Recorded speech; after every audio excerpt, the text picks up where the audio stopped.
Welcome into the Cougar Tailgate, where BYU fandom lives. Here's your host, Lauren McLean. How's it going, everybody? Lauren McLean here with Cleon Wall, and we are doing what we do best, talking all things BYU Cougars. Here's what we have coming up on the show today. This will be the first meeting ever between Arkansas and BYU. So what are some other teams the Cougars have never faced that we'd love to see them match up against? Plus, we'll speak to Marty Burlsworth, chairman and CEO of the Burlsworth Foundation, which is dedicated to the memory of his late brother Brandon, who is regarded as one of the greatest walk-ons of all time and an Arkansas Razorback. In honor of him, we'll discuss who we think are some of the best walk-ons in BYU history. But first, the Cougs were not victorious in Vegas, darn it. But were there some high points amidst the glaring lows? You ready to do this, Cleon? I will follow you anywhere. I am ready. Maybe unlike BYU was ready to play Notre Dame in that game. Ooh, yeah, I said dang it. Yes, they were not ready to play. I have to say, it was a really exciting game. I got to go. It was my very first time in Allegiant Stadium. That place, that $2 billion place, is one of the most incredible stadiums I've ever been in my life. It was amazing. So, luckily for me, that first half, I was still somewhat in awe of what I was seeing. And I feel like Notre Dame, I know it was a home game for them. They did a good job in their production. Would have liked to see a few more BYU fans on the screen. They literally, Cleon, did not show one BYU fan on the screen the entire game. But did you expect them to? No, I wouldn't expect them to. No, I guess not. I mean, if they're at Notre Dame Stadium, they wouldn't do that. Yeah, no, it's true. It just was crazy with how many BYU fans were present, you know, and then being in Allegiant Stadium in Las Vegas, and it just was, it was crazy. But it was really fun, really cool atmosphere to be there. The game. One of the worst offensive halves of football I've seen in a very long time and maybe ever. 63 total yards, 11 passing yards. There was a great 42-yard punt return that set up BYU for their touchdown, and I love that play call, by the way, on that touchdown.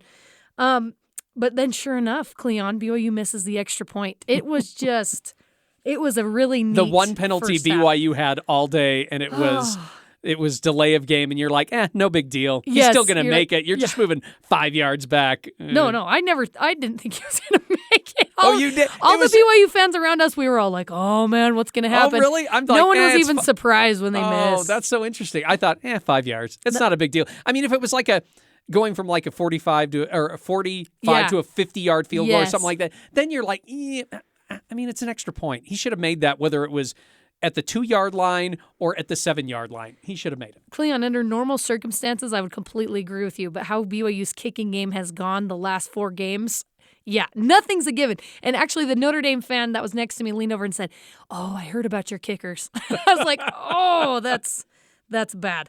I loved the second half surge by the Cougars, and they actually made it a game. They made it so exciting to be there. It was fun being surrounded by Notre Dame fans and BYU fans.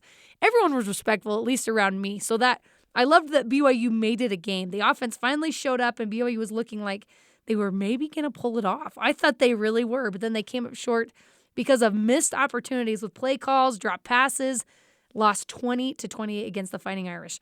All right, so here's a few things and a few of my takeaways and things that I liked. I loved the fight of the defense the entire game. I wish BYU could have found a way to stop the tight end Michael Mayer and get to the quarterback a little quicker. I feel like the quarterback had, like 20 seconds to throw the ball. He had forever. But it comes down to BYU's scheme and a really, honestly, if we're being honest with ourselves, a really good Notre Dame offensive line. Shockingly, BYU had the ball for just 19 minutes. Notre Dame possessed it for 41 minutes. And the Cougars still barely lost. Isn't that mind-blowing? 19 minutes versus 41 minutes of possessing the ball. A lot of that was the game, though. I mean, that's the reason why BYU lost. They just didn't have enough opportunities, and the opportunities they had, at least early in the game, they squandered. Yep, and there's so much that could be said that all of us fans have already broken down, and you absolutely know for a fact that the coaches have watched the film over 100 times and are kicking themselves for a few things. But it is what it is, and I thought there were some bright spots. Cody Epps, 2 touchdowns for the first time in his career, first 100-yard game, career-long 53-yard catch, 4 catches for 100 yards. Cody Epps had a good game. Max Tooley, 3rd interception of the season, and then Chris Brooks scored a team-leading 5th rushing touchdown, 14 carries for 90 yards. So I thought those 3 were some of the bright spots, but overall, man, a lot of improvement needs to happen with BYU. Here are my 2 takeaways from the game, and they're kind of like big picture takeaways. What will it take for BYU to start better? I mean, just take the last 3 games. Notre Dame, interception on the first play, but great to see them hold, Notre Dame to a field goal.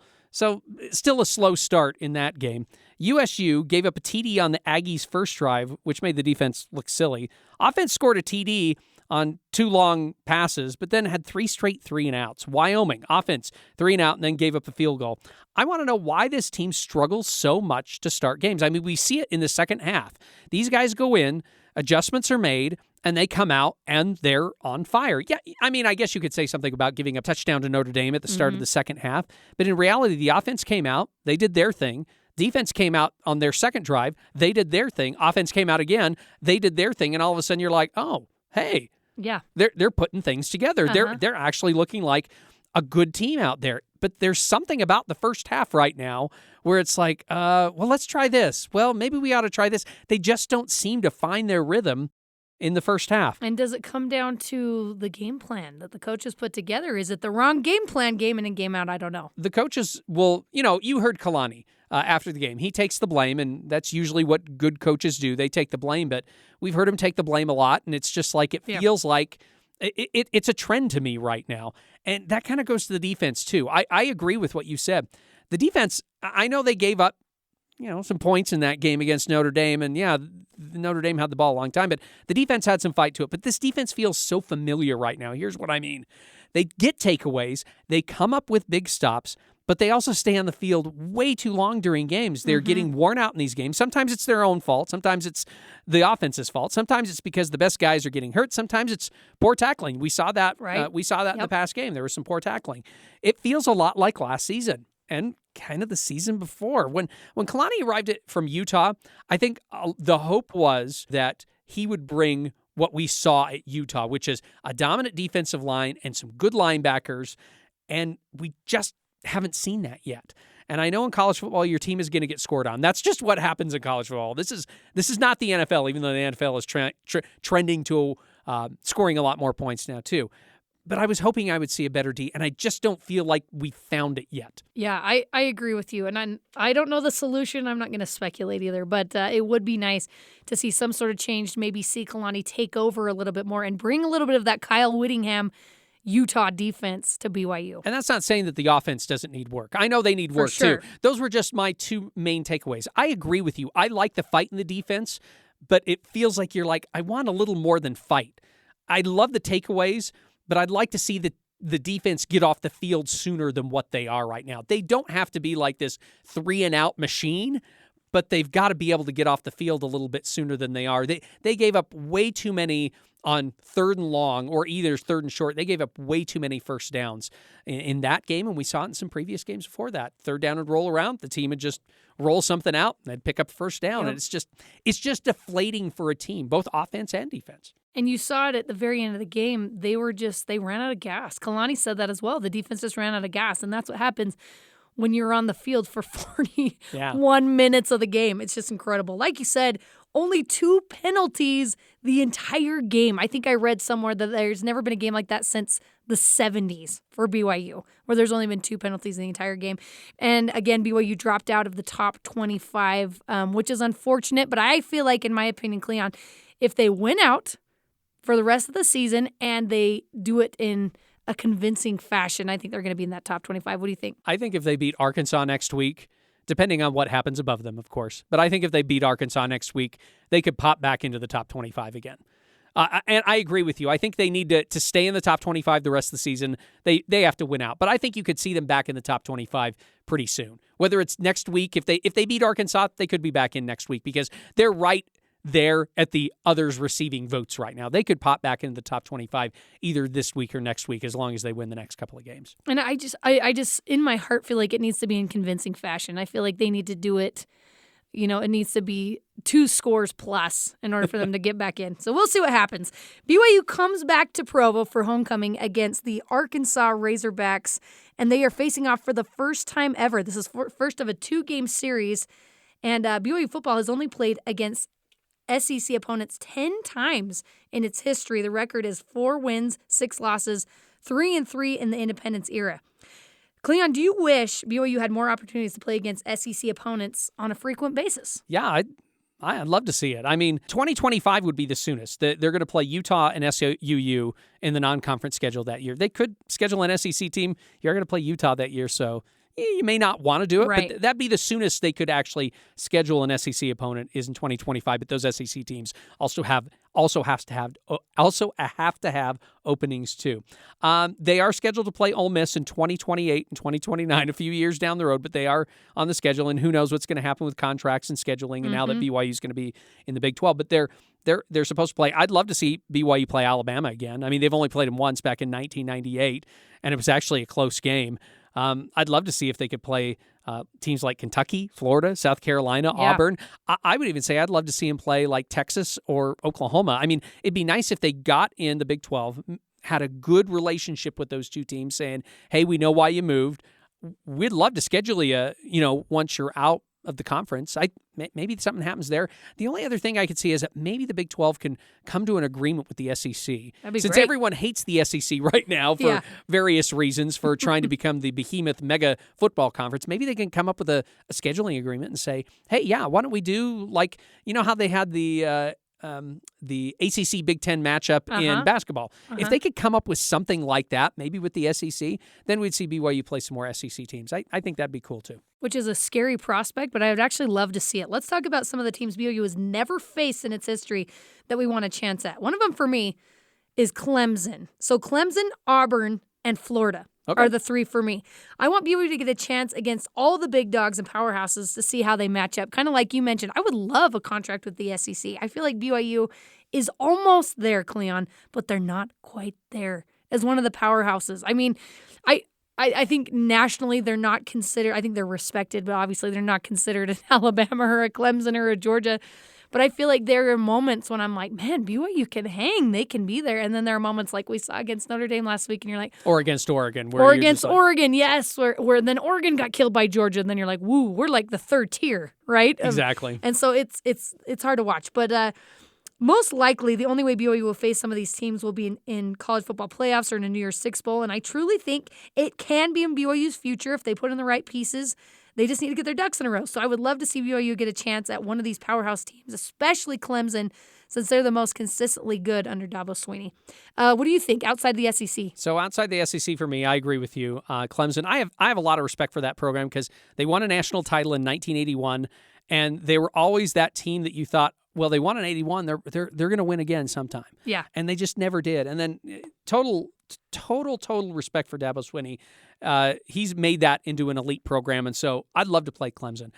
Any of the Carolina schools, Duke, UNC, NC State, probably UNC out of the three, but I'd like to play any of those, maybe because I'm also thinking of basketball. Yeah. And I'd say, hey, why don't those are more basketball schools right Why don't we schedule a football game? And while we're at it, let's schedule a basketball series too. I think now that BYU's going into the Big 12, they may be more agreeable to something like that. In the Big Ten, I want them to play Minnesota. BYU's played a lot of the top teams in the Big Ten at least once in their lifetime. Ohio State in a bowl game, a couple bowl games actually. Michigan in the 1984 Holiday Bowl, and also a few years ago, that was bad. Let's not remember that game. Let's not remember that game. But they played some of the bigger teams in the Big Ten, and then USC and UCLA are coming in. They played them. So I want them to play Minnesota. They were supposed to play the Golden Gophers back in 2020, and we all know what happened to that season. Everything got blown up, and they just had to try and cobble a schedule together. So I'd like to play them. They usually have a good, solid program. I'd like to play Northwestern, maybe more for the locale than anything else. I'd love to see BYU play in Chicago. Northwestern's right. It's kind of like in a Chicago suburb. Maybe they play there, or maybe they play at Soldier Field or wherever the Bears are going to be playing, since they're talking about getting a new stadium. So maybe there. And hey, why not Illinois? And I'll throw in again, hey, why not Illinois? And maybe we can schedule something with basketball with them. Outside the big conferences, I'd say give me Appalachian State. That'd be a fun team to play. I mean, they've got a great history about coming from, kind of like when BYU's going to play Liberty soon. They have a history from going from FCS to FBS. I think it'd be fun to play another team like that. I think it's good to play teams like that to see where you are, and they'd love to play a team like BYU. That one could be fun. That'd say Army. They were supposed to play Army, and that game got canceled due to some COVID problems. And so it'd be fun to play Army since BYU's already played Navy, and they played Air Force many, many, many times. It'd be good to play Army. Let's switch it up a little bit. Let's go with Army. I like that. All right, coming up, Brandon Burlsworth was considered one of the greatest walk-ons of all time, hailing from the University of Arkansas. His brother Marty Burlsworth joins us to talk about the foundation he created to keep Brandon's memory alive after his untimely passing. Don't go anywhere. This is Cougar Tailgate.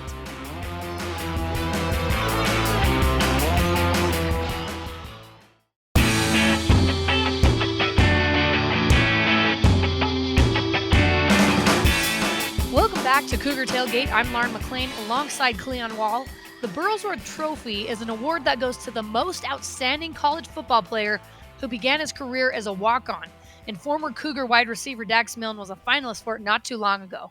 But the inspiration for the trophy came from former Arkansas offensive lineman Brandon Burlsworth, who walked on to the Razorbacks football team in 1994 and eventually became a third-round draft pick for the Indianapolis Colts in 1998. He was named a starter before he tragically died in a car crash on his way to attend church with his mother. And joining us right now is Burlsworth Foundation Chairman and CEO and Brandon's brother, Marty Burlsworth. Thank you so much for coming on with us, Marty. Absolutely. Thanks so much for having me. And I know it's been about 24 years, but man, it's just still so horrible and tragic to think about. So I'm so sorry for your loss. Your brother Brandon's story is so inspiring, and he's widely regarded as the greatest walk-on in college football history. What was it about Brandon that made it possible for him to achieve everything he did in his short life? Well, I mean, first and foremost is going to be his faith, his very, very strong faith, because, I mean, he had a tough journey, as any walk-on can attest to. It is not easy. You're doubted, to say the least. And then just a work ethic, a strong work ethic. And it just empowered him when people would say, you're not good enough. Oh, that's all he needed. I'll show you. But his faith played a big, big role in that. It's good that he had faith, but you would think that if he's going to make it all the way into the NFL, he's got to be athletic. You're his older brother. Did you see that athletic potential in him when he was a younger kid? No, that's a really good question. No, there was not. That was not a great athlete early on. He was not at all. As 9 or 10 years old in baseball, wasn't very good. Didn't really start playing football till 7th grade. That's all we had in our area here in Arkansas at that time, and where we live in Harrison. And then I coached him in junior high baseball, and then he started getting better. It had nothing to do with me, although we did put a lot of hours in. But you sure didn't see an All-American football player. You didn't see any kind of future as far as an athlete goes. He had certain abilities, certain gifts, but all of those he had to work extremely, extremely hard on to achieve all he was able to do. Wow, that's incredible. So I can't imagine what it was like for you to watch him go to Arkansas as a walk-on and then grow into an NFL draftee. What was that like for you, Marty? I assume he could see it. Or I would mention that as he became a starter at Arkansas. He was a starter his sophomore year after a true freshman year, a red shirt year, and then became a starter, was a 3-year starter, and became all conference in this Southeastern Conference, named all conference, and then a first team All-American his senior year. By his junior year, I started mentioning to him about maybe NFL. He really didn't want to discuss that very much because it was always one step at a time. Later on, that was, on his, he would talk about it, but anytime I tried to talk about it much, he would just tell me who they were playing next. It was always 1-game seasons, and that's how he was able to. He didn't look very far down the road, but it was always down there, and he had goals that he would be reaching for. But everything he did, short term, put that behind you, next step, and that's how he was able to achieve all he was able to do. You started the Brandon Burlsworth organization or foundation. What was the impetus behind that? His accident was in April of 1999. We were incorporated in June of 1999. So we formed the foundation right away. Just, I guess the best answer I can give you is one thing selfishly, as I generally say, I did not want him forgotten. I wanted him to be remembered, but also he and I had talked about what he wanted to do with kids and things like that, football camps and bringing kids to starting out, NFL games. And we now do it at the college level also, but he wanted to work with kids. So that's what we did. We started his foundation, and within a year we were having football camps, having kids, underprivileged children attend Razorback games and Indianapolis Colts games. And that is still going today. But it's a lot of what we do are things that he and I had talked about going into his NFL career. I'm sure that makes him just so extremely happy being able to watch you do that in his memory. Of all the wonderful things that you've been able to do in his name with this organization, what would you say makes you the most proud? Well, we have a program that, they're all good because everything that we do, every program, whether it's football camp or whether it's the children that attend the Colts games or Arkansas games, they're going to know about Brandon. They're going to know, and a lot of these kids that are especially that attend the games, they don't come generally from the greatest home life, and maybe they've been told you can't, like Brandon had been told, you're not good enough. And so we want to give them hope, inspiration, show them a role model that did overcome all those obstacles. But one program we have, Brandon was recognized for his glasses that he wore on the football field.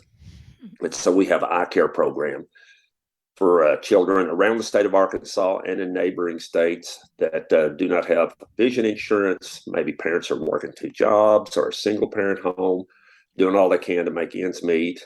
This child's falling behind in school.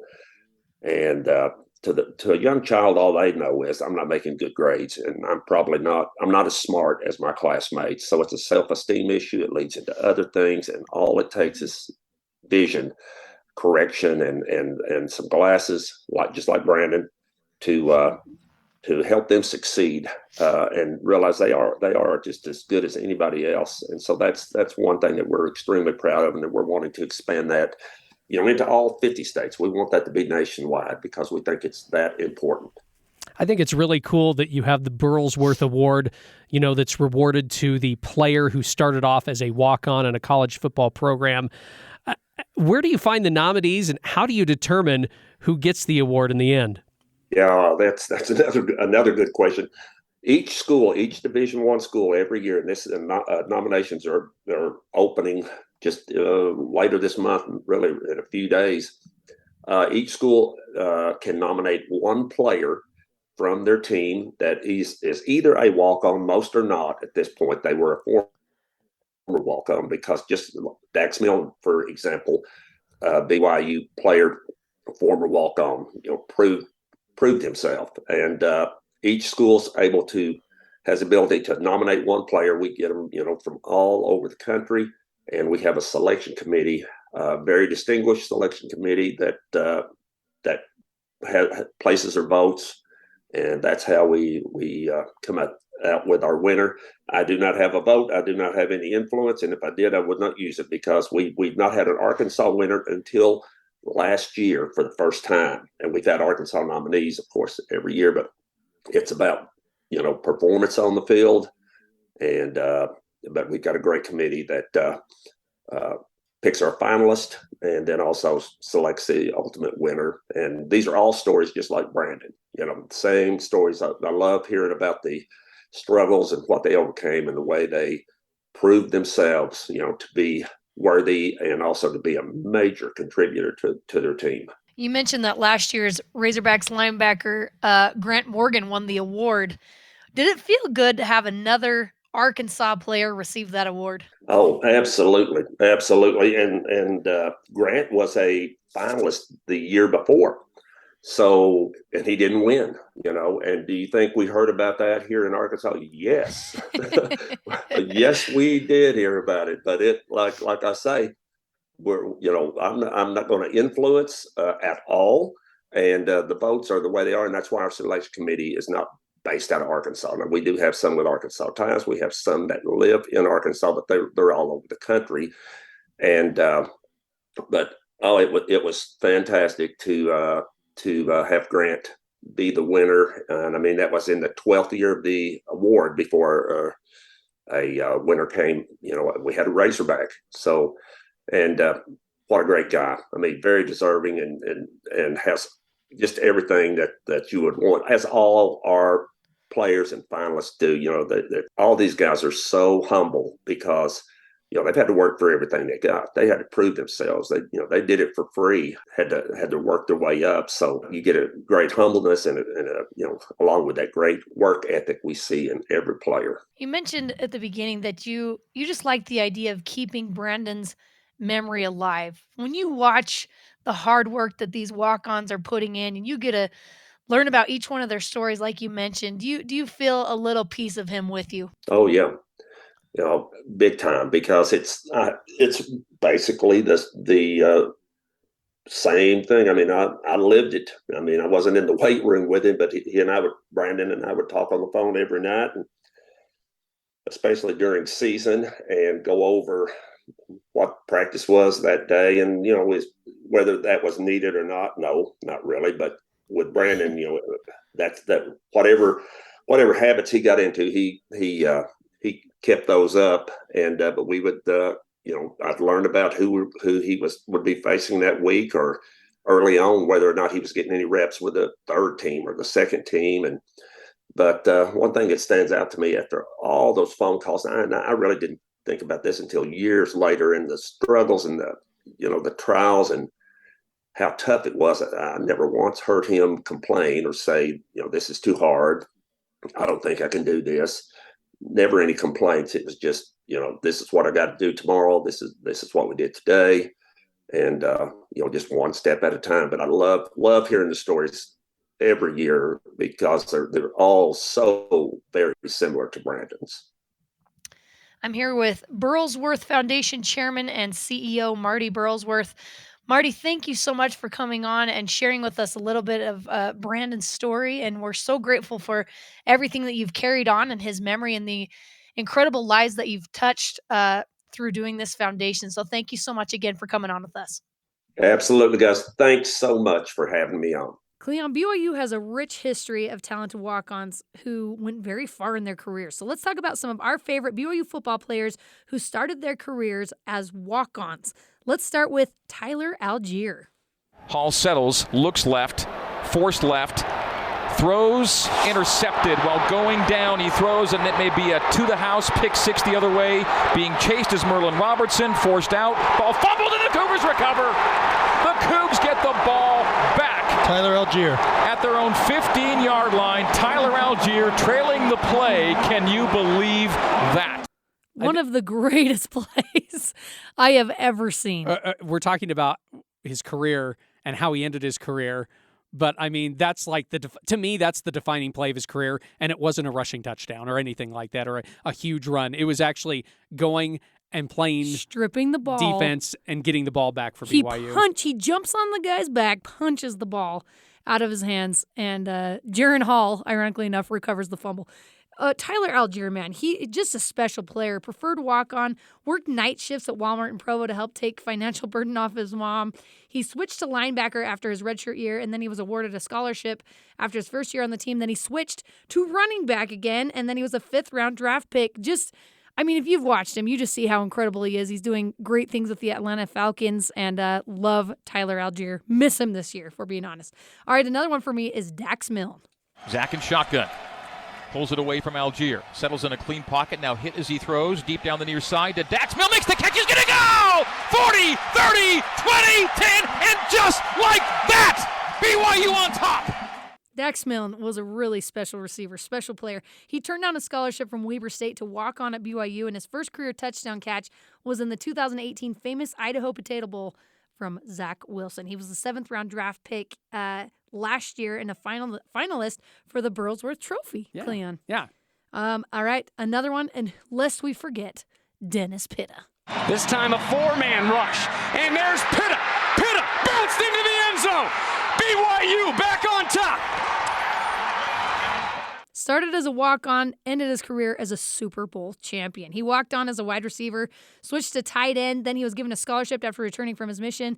He ended his career as an All-American and then a Super Bowl champion for the Baltimore Ravens, and he was recently inducted into the BYU Athletics Hall of Fame. Love Dennis Pitt, a hilarious guy. Honestly, I wish he'd come back and do some broadcasting for BYU, maybe one day. You know, we talk about BYU being a quarterback factory, and I know this is talked about too, but man, they've put out some really good tight ends, and Dennis Pitta was one of the best. I always go back a little farther, and I'll mention one here in a second who also was a walk-on, but BYU has had some amazing tight ends, and Dennis Pitta, he was a special guy. He was. He was great having on the team. A couple of mine that I want to talk about, Ziggy Ansah. On 3rd down and 8. Washington flushed, and he's dropped. Guess who? Ziggy Ansah.